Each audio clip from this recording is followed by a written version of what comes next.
Ndoussi, chef-lieu de sous-préfecture dans le département de Tiassali. Des équipements biomédicaux sont offerts au centre de santé de cette localité afin d'améliorer les soins et actes de santé des populations, surtout les plus vulnérables.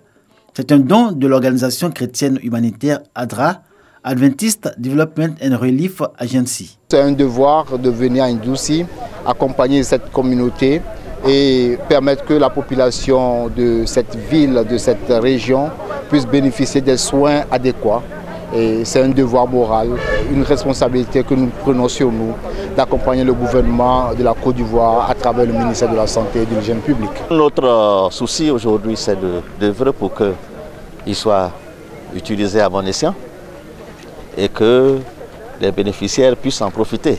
Le don de l'organisation ADRA, d'une valeur de 46 millions de francs CFA, est composé de lits d'hospitalisation, de matelas, de tables d'accouchement, de kits d'opération, d'instruments pour plateau technique d'opération et de matériel pour analyse biologique. Ils ont envoyé les matériels pour nous, donc on est très heureuse. Le don que vous venez de faire est une initiative hautement salutaire.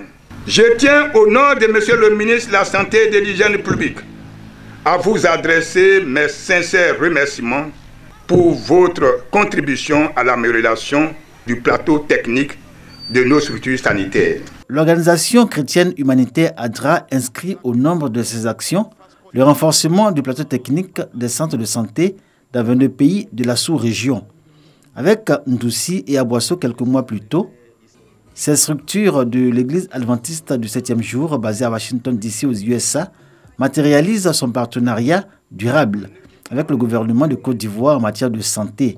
Partenariat qui s'étend dans l'éducation, les catastrophes naturelles et l'humanitaire.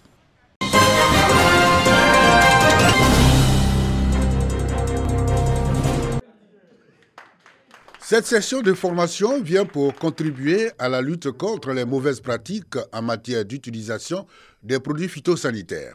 Pour les initiateurs, le souci majeur de leur organisation reste la promotion d'une agriculture durable, tout en assurant la protection de l'homme et l'environnement. Notre rôle est de former tous les acteurs de la chaîne des valeurs qui manipulent les produits phytosanitaires dans le pays. C'est dans ce cadre qu'avec le bureau Norme Audit et le FDFP, nous avons pu organiser cette formation ici à Yamoussoukro du 11 au 16 janvier 2021. Participent aux travaux de ce genre d'atelier les revendeurs, applicateurs et prescripteurs, nouveaux tout comme anciens.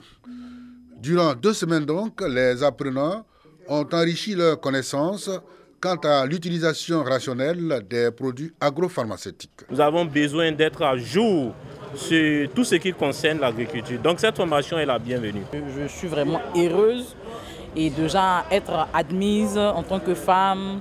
Là où les hommes échouent, la femme a réussi et je suis franchement très heureuse. La formation est couronnée par un diplôme. Parmi les apprenants, les excellents ont reçu chacun un diplôme qui permettra désormais d'exercer sa fonction respective avec sérénité.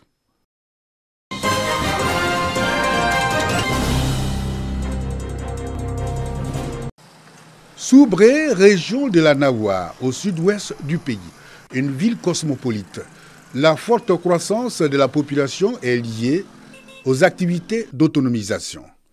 L'agriculture et la pêche sont les activités qui participent à l'économie de la ville. Cependant, avec cette population dense, la ville n'échappe pas à la mortalité maternelle. Outre les structures spécialisées dans la prise en charge infantile, les bonnes volontés s'engagent elles aussi à accueillir les enfants orphelins de mère. En témoigne l'œuvre des Sœurs de Notre-Dame de Calvaire et des Prévalues de Soubré. De 2009 jusqu'à 2021, la pouponnière a accueilli plus de 100 enfants, effectivement. Il faut dire que la pouponnière n'accueille pas seulement que les enfants de Soubré. Nous avons accueilli les enfants qui sont venus de Sassandra, de Tabou, d'Abidjan et même un peu de partout. Le centre d'accueil fonctionne dans l'informel et les besoins sont nombreux malgré le soutien des collectivités de la localité. Et lorsque les enfants viennent, nous les accueillons, ils restent avec nous Et après 2 ou 3 ans, les enfants retournent en famille. Mais s'il n'y a personne dans la famille, en ce moment-là, nous prenons l'enfant. La Fondation Bank of Africa vient de répondre à la préoccupation de la communauté religieuse avec un important lot de matériel de puériculture. Pour les responsables de cette structure financière, ce don s'inscrit dans le cadre de la responsabilité sociétale de la dite institution financière. Dans chacun des pays où elle est représentée, elle a pour mission de soutenir les actions sociales dans le sens de l'éducation et de la santé. Depuis 2008 à 2019, la banque a mené plusieurs actions à hauteur d'1,1 milliard. Autorités locales, responsables de la communauté catholique de Soubré et partenaires ont salué le geste des donateurs. Une visite guidée du centre a mis fin à la cérémonie.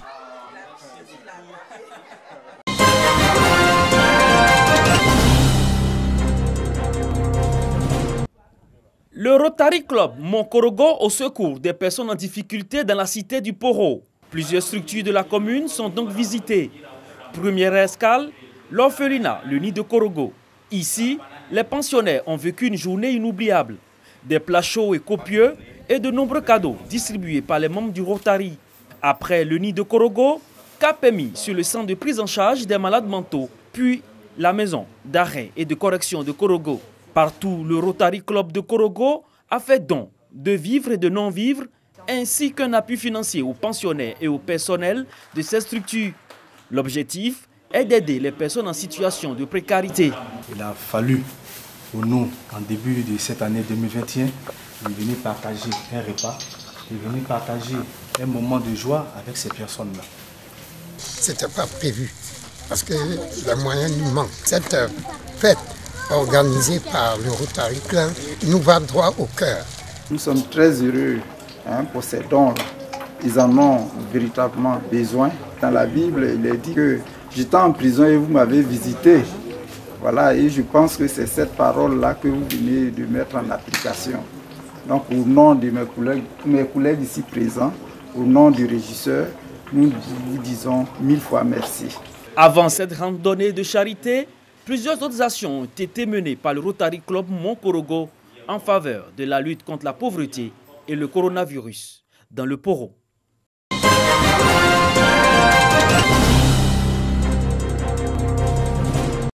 D'auteur des trophées Noël Boni et Konon, député de Tiasalé Morocco, les tournois de football et de Maracana, de la fraternité et de la cohésion sociale prônent la paix et le vivre ensemble dans la ville de Tiasalé.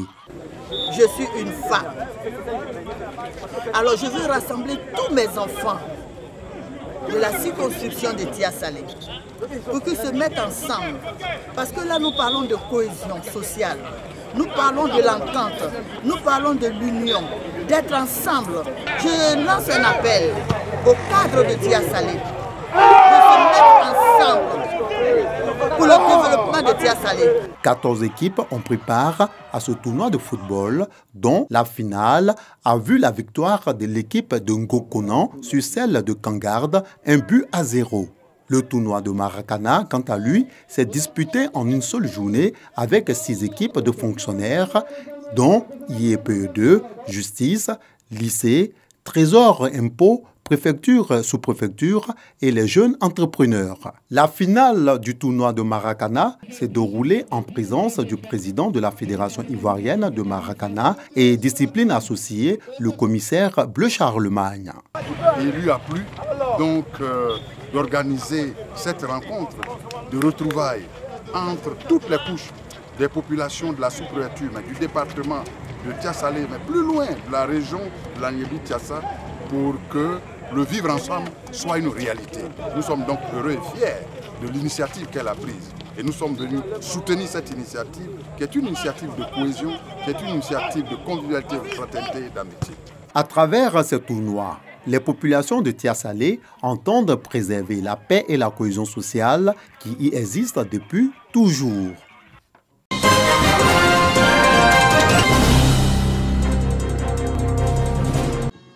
Tiaha, un village dans la sous-préfecture de Dabou, chef-lieu de la région des Grands Ponts. Les fidèles de l'église messianique sont venus nombreux rendre hommage à Ebis Josué, fondateur de cette communauté, et prier pour la paix en Côte d'Ivoire. Et cela à travers une conférence sur les actes, la vision de leur père fondateur pour fortifier leur foi et leur espérance. Des témoignages sur sa vie, ses œuvres, afin de les édifier.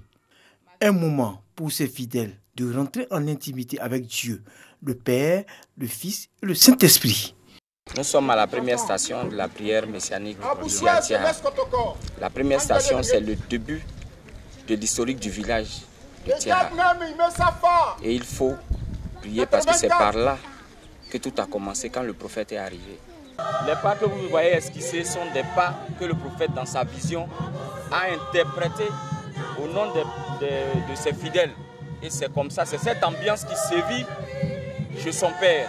Et c'est cette ambiance-là même qu'il a traduit, à savoir la tenue de la pochette, la manifestation de la joie, de la gaieté messianique pour louer son Dieu.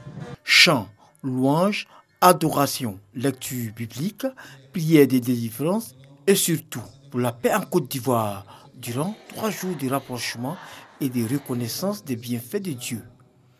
Une célébration qui réjouit les fidèles et le conférencier Henri Bateau Akadji, par ailleurs guide de la paroisse Saint-Esprit qui accueille les festivités.